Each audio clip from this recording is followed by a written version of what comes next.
আজ রোববার ৪ আগস্ট ২০২৪, ২০ শ্রাবণ ১৪৩১, ২৮ মহরম ১৪৪৬। নিয়মিত সংবাদপত্রের প্রধান প্রধান শিরোনাম প্রকাশে প্রথমেই থাকছে দৈনিক কালবেলা। দাবি এবার এক দফা, আজ থেকে সর্বাত্মক অসহযোগের ডাক।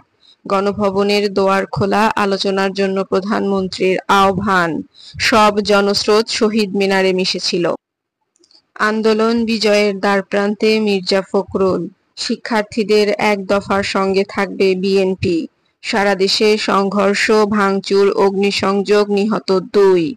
শিক্ষার্থীদের আলোচনায় বসাতে দিনভর চেষ্টা।